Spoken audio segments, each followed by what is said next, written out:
श्री राम का भरत जी को समझाना। गुरु वशिष्ठ के वचन सुनकर श्री राम जी कहने लगे, हे नाथ, उपाय तो आप ही के हाथ में है। आप मुझे जो आज्ञा देंगे मैं उसे सहज ही शिरोधार्य करूंगा। इस पर मुनीश्वर बोले, हे राम, तुमने सत्य कहा है, पर भरत के प्रेम के बारे में भी तो विचार कर कर देखिए। अतः भरत जी की रुचि को ध्यान में रखकर जो कुछ किया जाएगा वो सब शुभ ही होगा।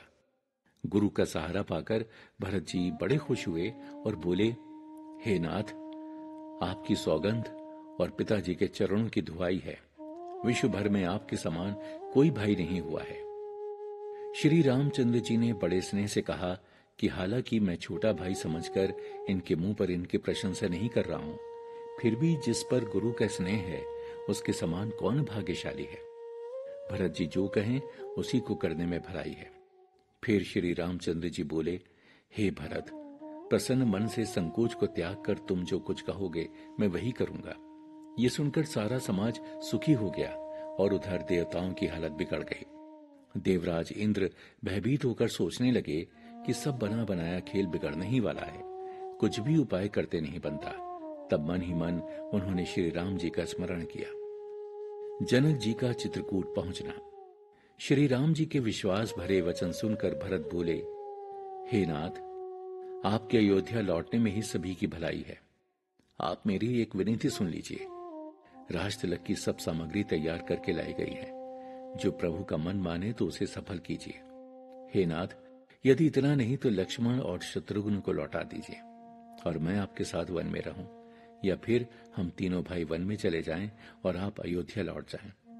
हे नाथ, जैसा आप उचित समझे वैसा कीजिए। इसके बाद भी प्रभु श्री राम जैसी मुझे आज्ञा देंगे मैं वही करूंगा। उसी समय राजा जनक के दूत वहां पहुंचे तो गुरु वशिष्ठ ने उन्हें तुरंत बुलवा दिया। जनक जी अपनी प्रजा के साथ चित्रकूट जा पहुंचे। भाई, मंत्री, गुरु और पुरवासियों को लेकर रघुनाथ जी ने जनक जी का स्वागत किया और सबको आदर सहित आश्रम पर लिवा ले गए। अब दोनों ओर की प्रजा राजा दशरथ के गुणों और शील की चर्चा करने लगी। सभी शोक में डूबे थे। उस दिन खाने की कौन कहे, किसी ने पानी तक नहीं पिया, यहाँ तक कि पशु पक्षियों ने भी कुछ नहीं खाया। अगले दिन गुरु वशिष्ठ जी के आग्रह पर सब लोगों ने स्नान ध्यान के बाद फलाहार किया। इस प्रकार 4 दिन बीत गए। श्री राम के दर्शन पाकर सब नर नारी खुश तो हैं और चाहते हैं श्री राम सीता जी के साथ अयोध्या लौट चलें। सीता जी की माता जी सभी रानियों से मिली। कौशल्या जी ने कहा, हे मिथिलेश्वरी, आप तो साक्षात ज्ञान की भंडार हैं, इसलिए आपको समझाना ये ज्यादा कुछ कहना व्यर्थ ही है। रात्रि होने पर सब अपने अपने डेरों में चली गईं। कौशल्या जी कहती गईं, अब तो सब कुछ विधाता के ही हाथ में है। सीता जी अपने माता पिता से मिली। उनके प्रेम के मारे सीता जी विकल हो गई हैं। फिर समय और धर्म का विचार करके मन में धैर्य धारण किया। सीता जी को तपस्विनी के वेश में देखकर जनक जी को विशेष प्रेम और संतोष हुआ। फिर बोले, बेटी, तूने दोनों कुल पवित्र कर दिए। तेरे निर्मल यश से सारा संसार ही उज्जवल हो रहा है। पिता की बड़ाई सुनकर सीता जी संकोच में समा गईं। जनक जी की इच्छा थी कि सीता जी रात को उनके डेरे में रुकें, पर सीता जी का रुख और साधुओं की सेवा को ध्यान में रखकर उन्हें जाने दिया। राजा रानी ने बार बार गले मिलकर सीता जी को वहां से विदा किया। प्रातःकाल स्नान ध्यान करने के बाद प्रजा बैठी। देवताओं ने श्री राम भक्ति से ओतप्रोत भरत जी को देखा। सारा नजारा देखकर स्वार्थी देवता निराश हो गए। देवताओं ने सरस्वती जी की स्तुति की और कहा, हे देवी, हम आपकी शरण में हैं, हमारी रक्षा कीजिए। अपनी माया रचकर भरत जी की बुद्धि को फेर दीजिए। देवताओं को मूर्ख जानकर सरस्वती जी बोली, मुझसे कह रहे हो कि भरत जी की बुद्धि पलट दूं? स्वयं ब्रह्मा, विष्णु और महेश भी भरत जी की बुद्धि की ओर ताक भी नहीं सकते। भरत जी के हृदय में श्री सीताराम जी का निवास है। अरे, जहां सूर्य का प्रकाश हो वहां अंधेरा रह सकता है? ऐसा कहकर सरस्वती जी ब्रह्मलोक को चली गईं। देवता अत्यंत व्याकुल हो गए। कई दिनों तक विचार होता रहा और सब कार्य गुरु वशिष्ठ और जानकी जी के ऊपर छोड़ दिया गया। भरत जी श्री राम की आज्ञा पाकर कई दिनों तक वन में भ्रमण किया। वहीं अत्रि मुनि के दर्शन किए, फिर भगवान राम की सेवा में उपस्थित हो गए। श्री रामचंद्र जी ने उन्हें अनेक प्रकार से समझाया तथा नीति परक उपदेश देकर प्रजा के हित की अनेक बातें बताई। मुखिया मुखु सोह चाहिए, खान पान कहूं एक, पालई पोषई सकल अंग, तुलसी सहित विवेक। अर्थात श्री रामचंद्र जी अपने भ्राता भरत जी को समझाते हुए बोले कि मुखिया मुख के समान होना चाहिए, जो खाता पीता तो अकेला है परंतु विवेकपूर्ण सब अंगों का पालन पोषण करता है। आखिरकार भरत जी के प्रेमवश श्री रामचंद्र जी ने कृपा कर अपनी खड़ाऊं उन्हें दे दी और भरत जी ने आदर पूर्वक उन्हें सिर पर धारण कर लिया। भरत जी इस सहारे के मिल जाने से बड़े खुश हैं।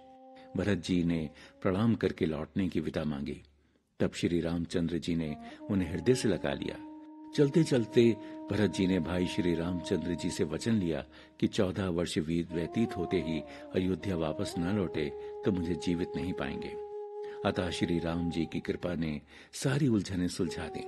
श्री राम जी अपनी भुजाओं में भरकर भरत जी से गले मिलने लगे। उस आनंद का वर्णन यहाँ करना मुश्किल है। उनके इस निर्णय से देव समाज भी सुखी हो गया है। भरत जी से मिलकर फिर रघुनाथ जी ने छोटे भाई शत्रुघ्न को हृदय से लगाया। तत्पश्चात सभी लौटने की तैयारी में लग गए। श्री राम की चरण पादुका के साथ भरत जी का अयोध्या लौटना। भरत और शत्रुघ्न दोनों भाई प्रभु श्री रामचंद्र जी की चरण वंदना करके प्रजाजनों को लेकर अयोध्या की ओर लौट पड़े। वहां के मुनि, तपस्वी तथा वन देवता ने उनकी बार बार सत्कार करके वंदना की। लक्ष्मण जी के साथ श्री रामचंद्र जी ने राजा जनक को सिर नवाकर उनकी बहुत प्रकार से विनती की और बोले, हे देव, हमारे हित के लिए आप अपनी प्रजा के साथ यहाँ आए, इसके लिए आपने बहुत कष्ट उठाए, हम पर बड़ा स्नेह उपकार किया। अब हमें आशीर्वाद देकर आप भी मिथिलापुरी को पधारिए। ये सुनकर जनक जी ने धीरज धरकर अश्रुपूरित नेत्रों के साथ वहां से प्रस्थान किया। श्री रामचंद्र जी ने मुनि, ब्राह्मण और साधुओं को भगवान विष्णु और शिव के समान यथा योग्य सम्मान करके विदा किया। इसके बाद दोनों भाई यानी राम लक्ष्मण अपनी सास सुनैना के पास गए और उनके चरणों की वंदना की। सासू मां ने हृदय से गदगद होकर उन्हें आशीर्वाद दिए।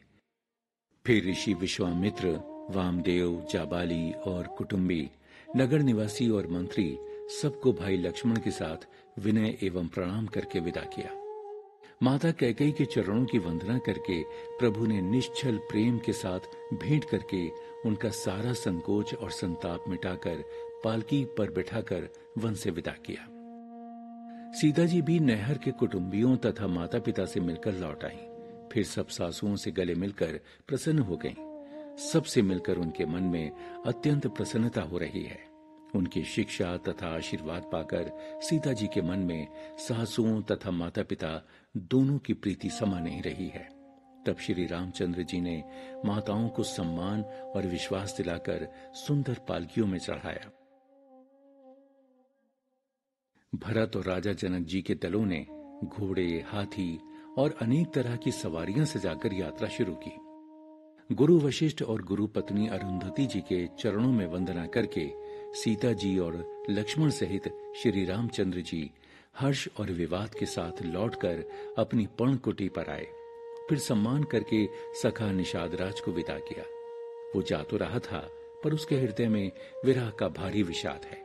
फिर श्री रामचंद्र जी ने कोल, किरात, भील वनवासी लोगों को भी अपने अपने स्थानों को लौटाया। वो सब जोहार जोहार करके लौटे। सभी लोगों के चले जाने पर प्रभु श्री रामचंद्र जी, सीता जी और लक्ष्मण जी बड़ की छाया में बैठकर प्रियजनों और परिवार के वियोग से दुखी होने लगे।